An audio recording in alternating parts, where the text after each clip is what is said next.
Welcome, a very good evening to all of you. I'm Vidhi Beri and I work as a health transformation coach. I'm very excited to be here with an array of educators and parents.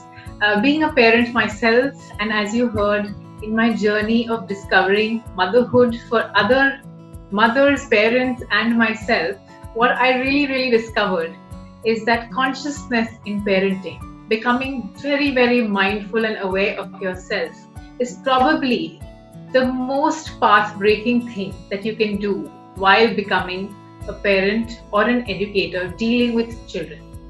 Now, the circumstances that we face in the last 3 to 5 months in our country have brought upon a lot of uncertainty, a lot of mental fatigue, almost as if we are in a state where we have to survive and only the fittest tend to survive. And in many minds, it's a very dark space. In many people's lives, there are financial uncertainties, psychological uncertainties, academic uncertainties, and just daily uncertainties of how do we go about functioning, what's really going on. When we started, we didn't know where we were. We still don't know where we are right now. And in our homes, most of us are homebound. Our journey, as many of my clients have shared with me, has actually become more within our structure of 3, within our structure of 10, how many ever people you are living with, children you are living with, and perhaps the time warrants that we go inward. Why talk about this today? What is really going on? Some of you have already started that journey, but the national statistics, the international statistics point towards something that is important to note, sometimes disturbing, and something we need to really become aware of, each one of us, because each one of us in some way is prey to this.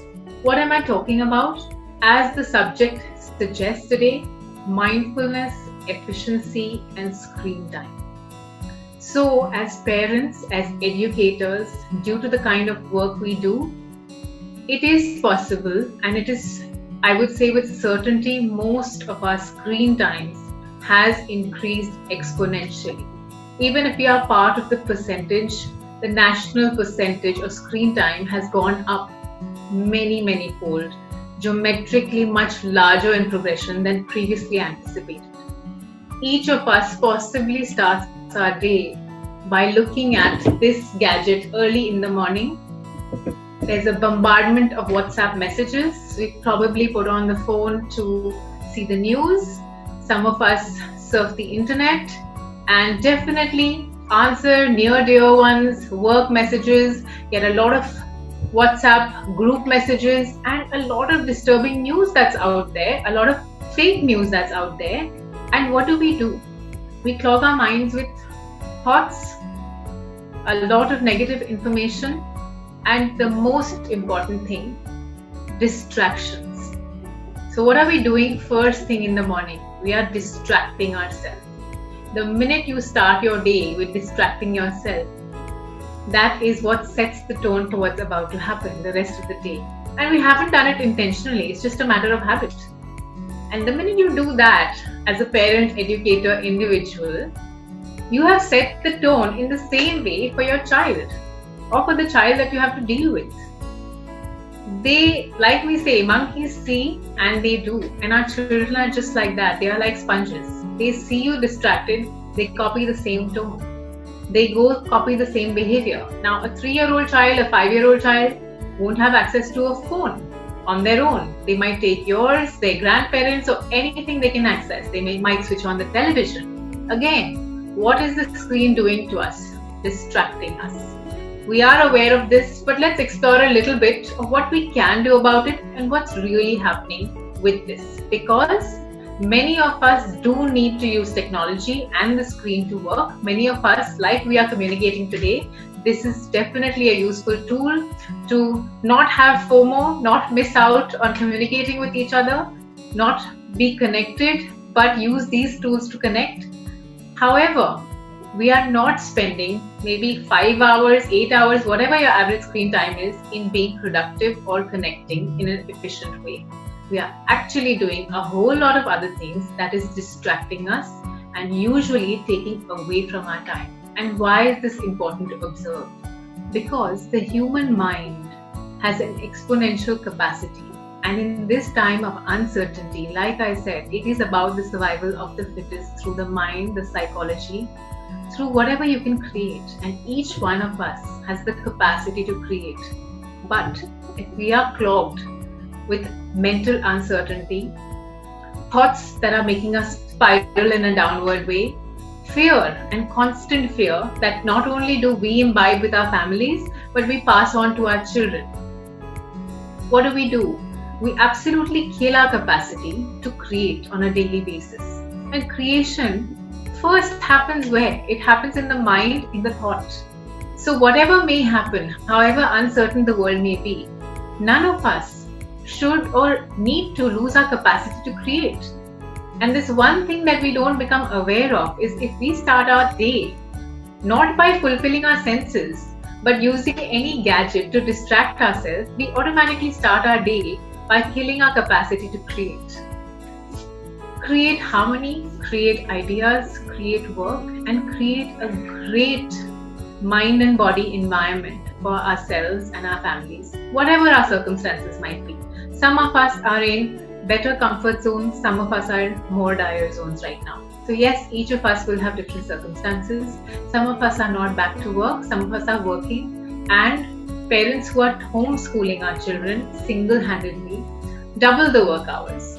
So there are both kinds of extremes that we are struggling with, but each of us can rise above and combat this. So really, let's look at what happens when we get distracted and we are going into a downward spiral.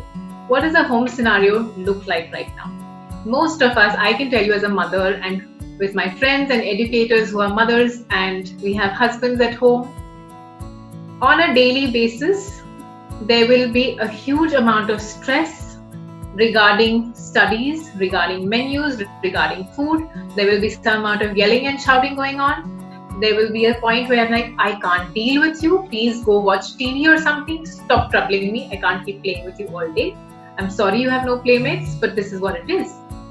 And this spiral goes on. Now, as educators and parents, I think we all know when we yell at our children, it's basically our loss of control. But we've lost control, of course, due to the current circumstances, but because we don't stop to think and become aware. Our daily practices are not allowing us to become aware of why we are losing control of our basic emotions. And this has to do with all our senses not being fulfilled.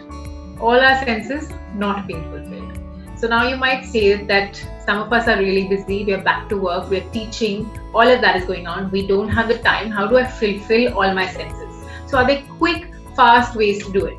Let's take it scenario-wise. Let's say you're an educator or you're a parent who's trying to teach your child and they are just not responding. And I've heard enough mothers tell me, for all the educators out there, we salute you, because enough mothers now say that we really don't know how 25 children were handled by this superhuman, because even 1 or 2 children are so difficult and we absolutely cannot transfer that knowledge in such little time without losing our mind or screaming at that child. And it's totally okay for the educator to do it now, which earlier we were raising our voices at. And at that moment, when you lose control, I find a technique very useful. I think as a classroom we can do it, as parents at home we can do it, and if it's between a mother and a child, it's great to do it. And we call it a starfish technique. It doesn't even take 2 minutes. Very simple. If you all want to do it with me, today we will do a few techniques together and we'll talk about and take questions about this. But I would like to use our basic senses, because solving problems at times like this, becoming aware and mindful of the self, is very basic, very simple. We're just not looking at the basics. We are just not looking at our senses, and our senses are enough to do that if we can retrain ourselves. So simple, everybody knows breathing is good for you, everybody knows stop to breathe. But I think we need a go-to every time we lose our minds, lose our cool, get frustrated, stressed out. So let's say you have a point where you want to yell at a child or somebody else close to you. It's called the starfish technique. You have 5 fingers, the starfish, and children will love it. You simply say, we're just going to quickly make a starfish out of our hands and do a quick breathe down the starfish trail 4 to 5 times, very gently, drawing it imaginarily between our hands. By the time you've done one cycle, that anger, that frustration, that need to really yell has gone down. Do maybe another cycle to look at each other, build eye contact, keep breathing as slowly as the other is able to, and then take each other's hands and connect. In a classroom, two can do this together. At home, it can be done between any 2 people, a parent and a child, 2 siblings, and most people are receptive to do it, and it is that easy. You just stop and become mindful of your emotion at that time, that you lost control. Children are children, they will always push you to that extent, and if you lose control, they've actually won the battle right there. And then you end up feeling bad for what you did. And if you just stopped and had a few tricks up your sleeve, you can come back to balance, that all is okay in the world for now and for this time. So that's a very, very easy mindful breathing technique. Much more effective and easy than just saying let's do deep breathing or suddenly break into a pranayama. I think this is more practical and easy for children to take on with you, and a great bonding exercise in terms of looking into each other's eyes as well. So as we do these things and we become more and more aware of our breath, our energy, while working with our families and children, we will discover that there are basics in terms of our senses that we can use and dive back into. Some of us are already on this path. Now, when we think of mindfulness, we always think of meditation, and we think of meditation as empty your mind, sit there and just become a yogi. Many of us are absolutely not able to get there right now. The mind is like a restless monkey. There are thoughts coming in. So why not utilize that space? Why not actually focus in on those thoughts? Like we say, become aware. Mindfulness is about becoming present, aware at the moment. I'm sitting right here talking to you. If I start thinking about what's going to happen at 6:30, you will see it on my face and my eyes. You will shift. If I start saying I need to have dinner at 7, I need to do a session at 8, and I need to put my kids to bed at 9, and that rolls in my head, I'm not here, I'm not present. So it is possible that some of you are experiencing that right now, and that is how restless we all are. Our children are restless, we are restless, and these gadgets are making us more restless because the manner in which they are structured make sure that we don't focus on anything for more than a minute unless we are doing direct work or contact. So that is the first thing you need to become aware of, that it is a downward spiral when you use a gadget for anything other than increasing your efficiency to do work. It is going to reduce your efficiency because tying back to so many thoughts in your head, so much negativity, more uncertainty, your head starts thinking, oh my God, what if I get the virus? Oh my God, what happens to my children? Nothing's actually happened yet. It can. When it will, you will deal with it. All of us have survival skills. But right now, you have to deal with what you have present. And in that present, if something is hampering and taking up your mind space, you do not have efficiency. So what takes 15 minutes will take you half an hour because you are lost in that spiral of thoughts, of thinking about how to do the thing next, not what's happening right now. And as efficiency goes down, we also lose awareness of our senses, our sensation in our fingers, our tactile needs, our visual needs, because we are distracted by screens. Many of us are eating in front of a screen or WhatsApping while eating. We have not even tasted our food. So for many of you who put on weight during this period, that's what's happened. You have not been able to fulfill your basic sensory need of taste, which is why you are overeating. And when you overeat, most people do not overeat healthy foods. It is usually foods that are more toxic or colloquially known as junk. That clogs your mind further, makes you lethargic, less creative, less efficient, and more likely to be frustrated and yell. you see all of this nutrition that you're giving your mind and your body and your tongue is completely intertwined. So how do I get my mouth and my taste senses now to become more aware and mindful? Can I do this every day without taking too much time, especially with my kids and as educator? So an interesting idea came to me because I saw in the Montessori an activity going on with my children in their school where the teachers invited them to bring a whole basket of food and taste each food, and they had written down what each thing tastes like, the association of sweet, salty, bitter, pungent, all of those usual categories. Now, many of you possibly know this, that science has discovered that we have trigger points. Our mouth is actually, it is something that makes us go right within our neurotransmitters, within ourselves, within our awareness states, and activates many things in our brain. How does it do that? Maybe you are aware, maybe this is the first time, but your tongue actually experiences taste at different points. And this is something you can all Google as soon as we are done. Your tongue is shaped in this manner. There is an exact point in each of our tongues, unless compromised for some reason. And it is the same place in all of our tongues where you taste sweet, salty, pungent, bitter, astringent, and sour. Can anyone, maybe you can write in the chat boxes if you've experienced this already, because I'm going to give you some food for thought and maybe you can write the answers for me. It'll be an interesting experiment because we did this with a couple of children, and I would invite you on the first day to do this with yourself and any child that you're working with as educators in classrooms, so that you can take further this experiment of sweet, salty recognition of food. And how does this tie into mindfulness and awareness? The minute you come to know that you have to activate 6 different points in your tongue, you will instantly start seeing connection to your emotional state, because they are all connected to neurotransmitters in your brain. And if all 6 are not fulfilled every single day, I would venture to say every single meal. That's how in depth we have to go into meals construction, but that's a later point. But at least every single day, what's going to happen is by the end of the day, you're going to find only comfort in richer, more toxic food, which, like I said, will fatigue you more physically and mentally, and you're not going to be able to perform even though you think you're doing your best. You're going to think that I need to reward myself with this because I am so tired and fatigued.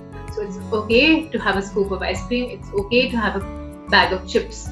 Now, nothing wrong once in a while, but if you start doing this every day and you start needing that scoop of ice cream after every meal, or a big dessert every single day, or say that I need to have a packet of Maggi every day because that's my reward, then something's going on. And just because everyone's doing it doesn't make it okay for your body. It is toxic. It does reduce productivity on a daily basis. So what do? The first experiment that we can start doing with ourselves is actually rediscovering whether we are fulfilling all of those taste buds and actually discovering what fulfills them. So a quick thing, if you can answer in the chat box, tell me, I'm giving you 4 foods. Where would you experience them in your mouth? Number 1, ghee. So should homemade ghee. Number 2, rice. So white rice cooked.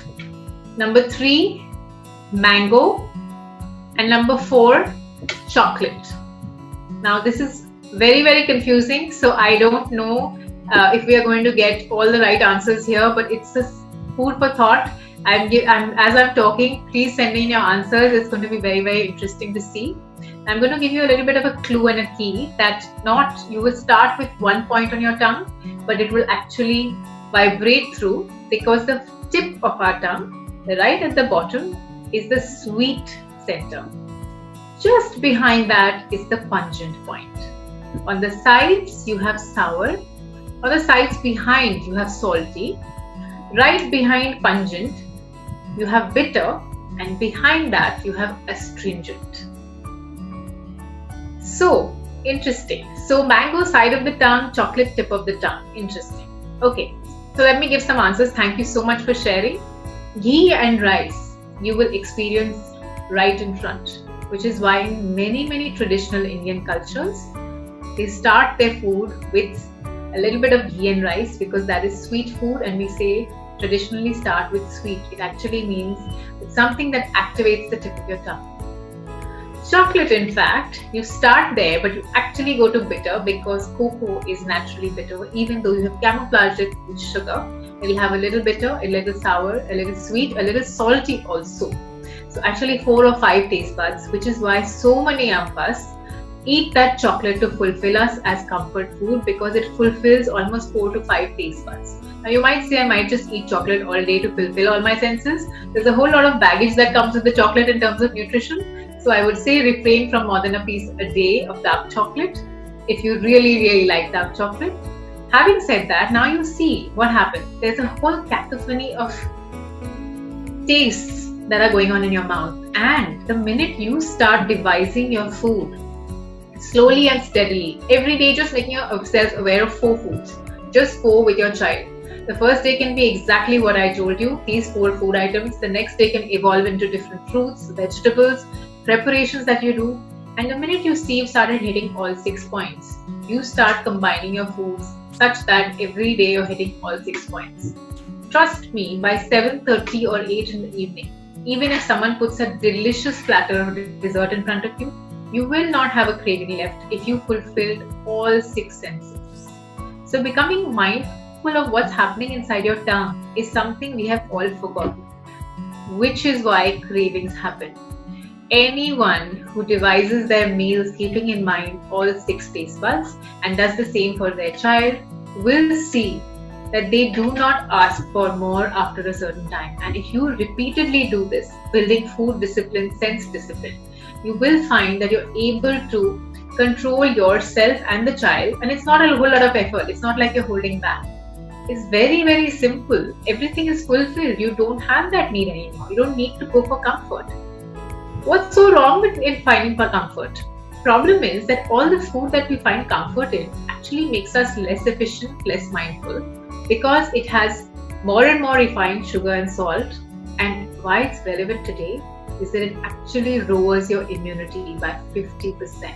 So 2 or 3 of the award-winning New York Times bestsellers are 80 to 90-year-old men who have never had salt and sugar in their lives, and they have no compromised immunity and have never fallen even one sick day in their lives. Now, I'm not asking you to stop the salt and sugar.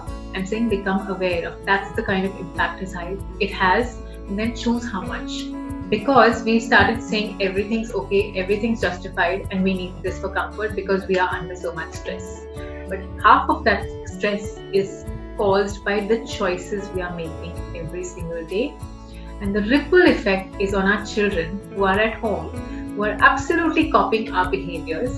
And then we scold them and yell at them in frustration on where did this come from, how is it happening? It's not an exact copy. It's all those untold nuances in behavior, those little cracks that you don't see that they see. They pick up on everything and they're very sensitive. Which is why from now, if you start doing simple exercises, you find your variation of the starfish breathing, you find your variation of sensing in the mouth. But it is the 5 senses that make you more inward, more aware. And these are things that we can do actively. We don't have to sit and meditate and say become restless, restful in your mind and all the restlessness needs to go away, because that's not possible for a child to do yet. But when you start making them aware, they become silent, they start experiencing, and then they're able to hear what's happening within, inside the head, inside the mouth, inside all of the senses, really see. So these were 2 senses we use, the breath, the nose, the tongue. Now let's come to sound. How can we use sound every single day to set the tone? I know a lot of people who believe in spiritual sounds, religious sounds, and we always have a cultural backdrop of saying that, okay, let's start our day with shlokas, with puja, with serene and calm sounds. What I find is that that's a deterrent to many people in the modern day, because they don't want that association with religion anymore. Unfortunately, structures are breaking and we are all looking for different nuances. Sometimes we go back to what our parents did, sometimes we want something new. I would say look at your day and see what sort of tone you want for your day. What sort of tone do you want for your child's day? or your children if you're an educator, that I want sort of energy to come in. I want to be able to handle, be stressed less at that time, but I also want to fill them with enthusiasm. And you can't do that as a contagious effect unless you are filled with that complete enthusiasm. So what do you think you might do in the morning? Now our left and our right brain connects as soon as we sing. So it can be a shloka, it can be any kind of music, it can be singing, it can be instruments. It connects, and that's the best start to your first hour of the day. If you can start with whatever tone you want to set, you have automatically set your entire day and change that distraction mode to creation. Now, how do I make that choice? Basically, it's based on the beat. If the beat of the music is 60 to 70 heartbeats per minute, that is serene, calm, even lower than your basal heart rate, which means something very, very light, instrumental, very, very, very lovely chants. But the next point is, let's say today I don't feel like being so quiet and spiritual. Where can I get to next? I might actually find a current Hollywood or Bollywood musical chart buster that's above 100 beats per minute. Really, really peppy, foot tapping, fills me with energy, makes me smile. I have images coming in my head and I want to jump up and dance. And I can do that with my child. We've set the tone of our day. We start happily. Doesn't mean we won't have conflicts the rest of the day. But if that was the starting, we come back to that. So if I had a fight in the morning, I come back to that start. I don't necessarily, and most times won't end my day very, very happily if I started that. But if I started with that burst of energy, with the right beat and the tone that I wanted, even as an educator, you will see, even on Zoom, your kids will be inspired. They will be jumping up and down because you are infectious in your energy at that time. You are inspirational in your energy at that time. And that's how it takes about 3 to 4 minutes to find that song every day. And every day can be a different song. But music ties our left and right brain together, and it is more spiritual than anything else to get yourself to the right tone, to become mindful and aware every single day. To start your day with that energy of serene, calm, or completely buoyant. And somewhere in the middle are all our melodious romantic songs, the ones in India that Lata Mangeshkar used to sing back in the day, and those are somewhere in the 80 to 90 beats per minute range, which actually activates the heart center. Lots and lots of love. So there are days where we're just very, very affectionate, we want to be, and we just didn't have a very good day the previous day. That's when you want to put that music on and follow through with the heart emotions, spread that love. So based on what your day demands, be mindful, choose the right music and start right.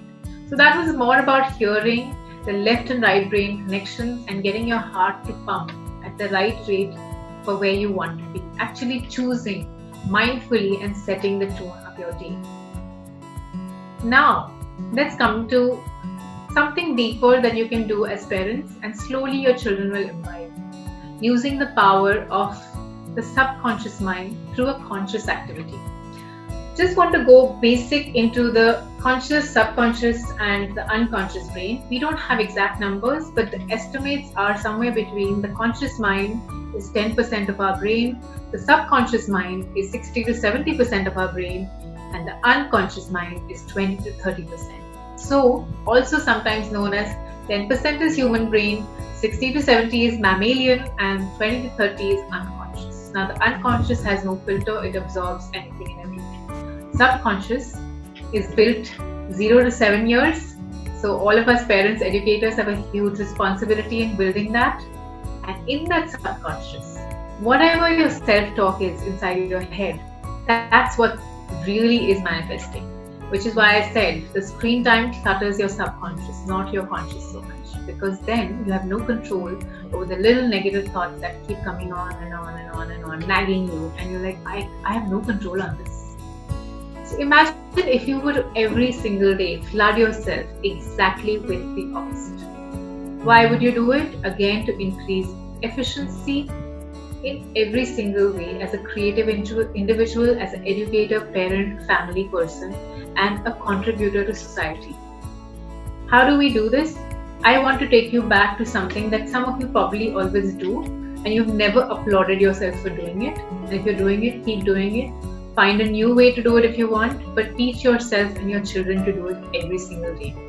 Use your fingers, use your writing capacity, and absolutely sit down to write your gratitudes every single day. Now more than ever, this mindfulness exercise is absolutely essential. It is transforming to another level, because every day when the subconscious becomes used to writing the same thing, and we are grateful, we are thankful on a daily basis, we forget to complain, we forget to constantly be negative about things. We are honestly grateful for the things that we have, and we are also aspiring to be grateful for what we want to achieve. What does a gratitude look like? Very simple. You write 10 gratitudes every day, simply thanking nature, God, the universe, whatever you want, or your inner self. Thank you for being a beautiful human being. Thank you for giving me a wonderful family. Thank you for giving me the support of my children. Thank you for giving me the support of my work colleagues, my partner. Thank you for abundance in my awareness, my spiritual energy, whatever you want. And let's say the child says back to you, I don't even understand what you're saying, Mom. I don't understand what you're saying to the teacher, the child might say. How can you tweak it for them? Very simple. Attach yourself to what they really want, what they are grateful for. They might have a little puppy, or they might want a little puppy. You bring that in part of their gratefulness. They might enjoy their chocolates. Thank you for the amazing chocolates I get every day. Thank you for the space I have in my home to play, or the friends that I had who I'm going to see soon. Thank you for the fact that I'm being educated so well. Thank you for the fact that I have fishes at home. Thank you for the spaghetti I had last night. Just gratefulness, because we forgot to be grateful for basic things like that. And our children are demanding and demanding and demanding. Whereas we can just teach them every single day by repetition and discipline that you already have these things. Just be grateful. But writing it is the key, because this is very similar to the prayers many of us have been doing for years. I can see ABC, so all of us know this whole routine of the phonetics or ABC that we visually want the children to see, but until they form the cursive writing every single day. So we all understand the importance of using our pencils and our fingers every single day, repeating. It takes 6 months, 1 year, 2 years, 3 years for that to become established, from the ABC to words to larger sentences, and it forms. So you see the connection there. When you start writing that every day, it becomes a part of your subconscious. You stop complaining, you become full, and you actually start manifesting many, many things that weren't so perfect before, including your relationship with your children.